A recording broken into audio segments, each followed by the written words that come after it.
ఇప్పుడు మరి నవంబర్ 11కి ఇక్కడ బై ఎలక్షన్ వస్తుంది. ఈ కాన్స్టిట్యుయెన్సీలో ఎవరు గెలుస్తారు, ఎవరిది ఎక్కువ ప్రచారం ఉంది? ఇప్పటికైతే కాంగ్రెస్ పార్టీదే ఎక్కువ ఉంది. Congress party majority peoples Congress పార్టీనే గెలిపించడానికి ప్రయత్నం చేస్తున్నారు.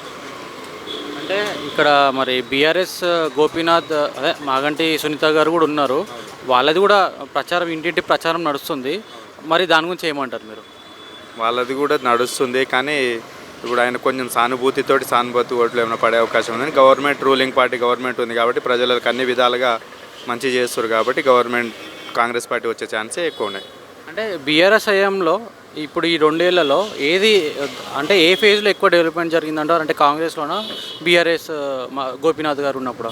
ప్రస్తుతం అయితే కాంగ్రెస్లోనే జరిగింది. 10 సంవత్సరాల బీఆర్ఎస్లో ఇక్కడ ఏది డెవలప్ కాలేదు, అన్ని పెండింగే పెట్టినారు. వాళ్ళు 10-15 సంవత్సరాలు ఎమ్మెల్యేగా ఉండి కూడా ఇక్కడ ఏరియాని ఏం పట్టించుకోలేకున్నాడు. మరి బీజేపీ గురించి ఏమంటారన్నా? లంకల్ల దీపక్ రెడ్డి గారు అసలు ఇక్కడ కనిపిస్తున్నారా బీజేపీ వాళ్ళు ఎవరైనా? ఆయనది ఏం లేదు, ఛాన్స్ ఏం లేదు. వాళ్ళకు ఓట్లు పడే ఛాన్స్ కూడా చాలా తక్కువ.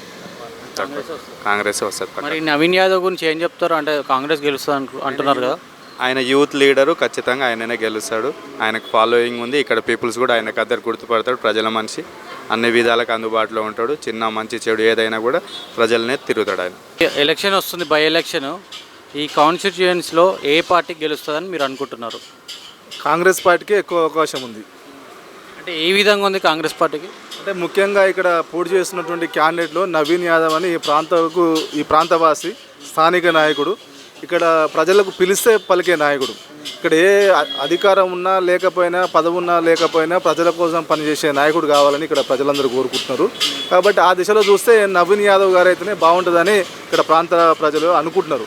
ముఖ్యంగా ఏదైనా పెళ్ళిళ్ళైనా, శుభకార్యాలైనా, వినాయక సంబంధించిన మండపాలైనా, ఏదైనా సమస్య ఉంటే పేదవాళ్ళు ఒక మనిషిగా కలిసిపోతాడు కాబట్టి అతనే ఉండాలని ఈ ప్రాంత ప్రజలందరూ కోరుకుంటున్నారు. ఉప ఎన్నిక ద్వారా అతన్ని గెలిపించి ఈ ప్రాంతాన్ని అభివృద్ధి చేయాలనే ఆలోచనతో ప్రజలున్నట్టుగా స్పష్టంగా ఊపడుతుంది. ఇప్పుడు మరి బీఆర్ఎస్ గురించి, బీజేపీ గురించి మీరు ఏం చెప్తారు? వాళ్ళది ఇక్కడ ఎలా నడుస్తుంది? బీఆర్ఎస్ పార్టీ వాళ్ళు 10 సంవత్సరాల కాలంలో ఇక్కడ పనిచేసినారు, అధికారంలో ఉన్నారు. ఏమి పని చేసినట్టుగా అవుపడతలేదు. కనీసం ఒక పేదవానికి రేషన్ కార్డు ఇచ్చినటువంటి పరిస్థితి కూడా లేదు. ఇప్పుడున్నటువంటి ప్రభుత్వం ప్రతి ఇంటికి రేషన్ కార్డు ఇచ్చింది. ప్రతి ఒక్కరికి నుండి పేదవాళ్ళందరూ కూడా సన్నబియ్యం ఇచ్చింది. ప్రతి ఒక్కరికి ఇందిరమ్మ ఇల్లు కట్టుకోవడానికి అవకాశం ఇవ్వబోతుంది. కాబట్టి ఈ ప్రాంతంలో ఉన్నటువంటి స్లమ్ అందరూ కూడా సమస్యల పరిష్కారం దిశగా ప్రయత్నం చేస్తుంది. కాబట్టి ఈ ప్రాంత నాయకుడు, స్థానిక నాయకుడు కాబట్టి నవీన్ యాదవ్ చేయాలని ఒక ఆలోచనతో ఉన్నారు ప్రజలందరూ. ఇక బీఆర్ఎస్ విషయంలో పాపం ఒక రాజకీయాలంటే ఏమో తెలియదు. గతంలో గోపీనాథ్ ఉన్నప్పుడు కూడా బీఆర్ఎస్ ప్రభుత్వం ఇక్కడ ఏం పనిచేసినట్టుగా అవపడతలేదు. కాబట్టి వాళ్ళు పోటీ 2వ స్థానం కోసమే బీఆర్ఎస్, బీజేపీలు పోటీ పడుతున్నట్టుగా అవపడుతుంది. అంటే బీఆర్ఎస్ ఉన్నప్పుడు మరి ఇక్కడ చాలామందికి డబుల్ బెడ్రూమ్ ఇల్లు వచ్చాయి, రేషన్ కార్డు కూడా వచ్చాయని మేము విన్నాము. మరి అది ఎంతవరకు నిజం? ఒక్క రేషన్ కార్డు ఇక్కడ జూబ్లీహిల్స్లో కాదు, రాష్ట్రంలోనే ఒక్క రేషన్ కార్డు బీఆర్ఎస్ హయాంలో ఒక్క పేదవానికి ఇవ్వలేదు.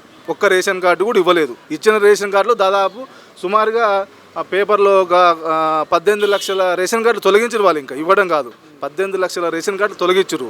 కాంగ్రెస్ గవర్నమెంట్ వచ్చిన తర్వాత ప్రతి పేదవానికి, అర్హులున్న ప్రతి ఒక్కరికి రేషన్ కార్డు ఇస్తుంది. అది నిరంతర ప్రక్రియగా సాగుతుంది. దాంతోపాటుగా సన్నబియ్యం దేశంలో ఏ రాష్ట్రం కూడా ఇంప్లిమెంట్ జరగలేదు కాబట్టి సన్నబియ్యం ఇస్తున్నది. ఇందిరమ్మ ఇల్లు పేరుతోని ఒక్కొక్కరికి 5 లక్షల రూపాయలు ఇచ్చి కట్టుకోవడానికి కొన్ని చోట్ల ఇచ్చినారు. వేరే జిల్లాలలో, నియోజకవర్గాలు ఇక్కడ కూడా ఇవ్వడానికి ప్రయత్నం చేస్తున్నది.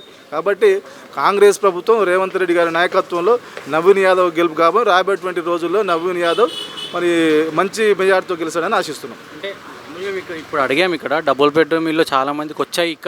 ఇక్కడ వస్తుంటే మేము చూసాము. మరి దాని గురించి మీరు ఏం చెప్తారు? అంటే వాళ్ళు బీఆర్ఎస్ వాళ్ళు ఇచ్చారు అనే మాట వచ్చింది. అవును, డబుల్ బెడ్రూమ్ గతంలో ప్రతి ఇంటికి అల్లుడు వస్తాడు అనుకుంటాడు, కొడుకు ఏడమనుకుంటాడు, బిడ్డ ఏడమనుకుంటాడు సామెత చాలా విన్నాం. అది మాటలకే పరిమితం అయిపోయింది. 1-2 అరాకొర ఇచ్చినా అవి కురుస్తున్నాయి.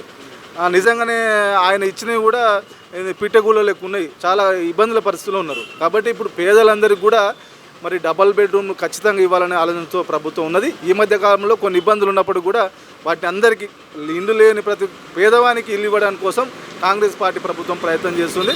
ఖచ్చితంగా అభివృద్ధి జరగాలంటే మరి ఈ ప్రాంతంలో ఉన్నటువంటి నాయకునే గెలిపించుకోవాలనే ఆలోచనతో వారు ఉన్నారు. కాబట్టి అవకాశం కాంగ్రెస్ పార్టీకి ఉందని భావిస్తున్నాం. మరి ఇప్పుడు స్థానిక నాయకుడు గెలవాలని అనుకుంటున్నారు. మరి ఒకవేళ అతను గెలిస్తే ఇక్కడ ఎలాంటి డెవలప్మెంట్స్ అవ్వాలని మీరు అనుకుంటున్నారు? ప్రజల ఆశలు ఆకాంక్షలకు అనుగుణంగా నవీన్ యాదవ్ పనిచేస్తాడు.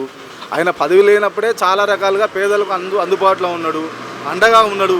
కాబట్టి పదవి ఉంటే బాధ్యతతోని ఒక పద్ధతి ప్రకారంగా ఈ ప్రాంత సమస్యల పరిష్కారం కోసం, ఈ నియోజకవర్గ సమస్యల పరిష్కారం కోసం నిత్యం ప్రజలతో ఉండి ప్రజల మధ్య ఉంటూ ప్రజా సమస్యల పరిష్కారం నిత్యం పనిచేసే నాయకుడు యువకుడు నవీన్ యాదవ్. కాబట్టి యూత్, మహిళలు, మామూలుగా చిన్న తరగతి వాళ్ళందరూ కూడా ఆయన నాయకత్వాన్ని కోరుకుంటారు. కాబట్టి అతనికి అవకాశం ఇస్తారని భావిస్తున్నాం. यहाँ पे कांग्रेस बोरामंडे से कांग्रेस पार्टी है तो अच्छा रहता भैया हमारे को। कांग्रेस से बहुत सहूलत है भैया, ऑटो स्कीम फ्री दिया, एक तोला 1.5 तोला बंगारम दे रहा, 1 लाख रुपीज़ दे रहा, बस फ्री करा, और क्या होना बोलो, सब सहूलत दे रहा, अभी क्या होना बोलो। इधर कांग्रेस आए तो क्या क्या डेवलपमेंट करते तुम्हारे को? हमारे को तो देखो भैया, ये रोड़ा ज़रा अच्छे करते होंगे कांग्रेस, और ज़रा क्या है ये हाइड्रा का जो भी है वो भी अच्छा कर रहा, सब अच्छा कर रहा, नहीं बोल के नहीं। सो हमारे बीजेपी क्या इधर है, कोई प्रचार करते हैं? बीजेपी का उसका तो नहीं मालूम भैया मेरे को उतना। बीआरएस का तो उतना नामो निशान नहीं मालूम मेरे को। बीआरएस से तो कोई हमारे को तो कुछ फ़ायदा नहीं हुआ हमारे को तो। अब कांग्रेस का गवर्नमेंट आया, कुछ भी करता बोल के भरोसा है बस। अब 2 साल में कांग्रेस क्या क्या डेवलपमेंट कर दिया इधर? यहाँ पे कांग्रेस का डेवलपमेंट तो वही बस फ्री करा, और राशन शॉप पे चावल, बारीक चावल दे रहा। कांग्रेस पक्का है, एमएलए जो है सो नवीन यादव आने वाले हैं पक्के, और कांग्रेस विन है, आने वाले हैं पक्का होना। नवीन यादव पक्का आते, कांग्रेस आने वाली है। इधर बीआरएस बीजेपी ये क्या? उधर टाका पर चल रहा, मगर ये पक्का है। कई को वो तो असदुद्दीन अवैसी है ना, हैदराबाद के एमपी, उन्होंने भी सपोर्टिंग कर रही। हाँ, उस वजह से जो सो बीआरएस नहीं आता। कितना मेजॉरिटी से आता? अच्छे जाता, नवीन यादव पक्का आता कांग्रेस से। 2 साल में इधर क्या क्या डेवलपमेंट्स कर दिया कांग्रेस? हाँ, कांग्रेस डेवलपमेंट्स क्या कर दिया? डेवलपमेंट जो करने का था उन्होंने अपना काम करे। इससे पहले जो बीआरएस वाले जो करने का था करे। अब जो अभी नवीन यादव आए तो उनका देख समझ के जो है तो पूरा अपने हिसाब से काम करेंगे उन्होंने। अब जो भी है नवीन यादव करेंगे, एमएलए कांग्रेस के पक्का करना है अब। మామూలుగా మీకు ఏ గవర్నమెంట్ రావాలి? అన్న ఏ గవర్నమెంట్ వచ్చినా కానీ అన్ని చక్కగా చేస్తే చాలు. ఎవరైనా అదే అనుకుంటారు కదా. अरे तुम बोलना बोलते कांग्रेस बोलते वो बोलते बोलो कांग्रेस कहते हैं बोलो बोलो सही बोलो కాంగ్రెస్ అని ఎందుకు? बोलो बोलो మాకు ఫ్రీ బస్ ఇచ్చారు కదా. फ्री बस है कांग्रेस है बोलो ना बोलो कुछ भी बोलो। हांदेले भाई टीआरएस अच्छा है, सब कांग्रेस अच्छा नहीं है। असल को टीआरएस अच्छा है, कांग्रेस को पूरा लाश कर रहा है, खाली फ्री बसा रखा है, कुछ भी नहीं कर रहा। डबल बेडरूम में हमारे 2 बच्चे लिखे, 2 बच्चे डबल बेडरूम आए नहीं, उनको 4 औरत बच्चे हैं। पूरा कारोबार भी नहीं चल रहा असल को ऑटो का। ऑटो वाले को भी ये कर डाले, कुछ भी सब पेट को मार रहा कांग्रेस वाला।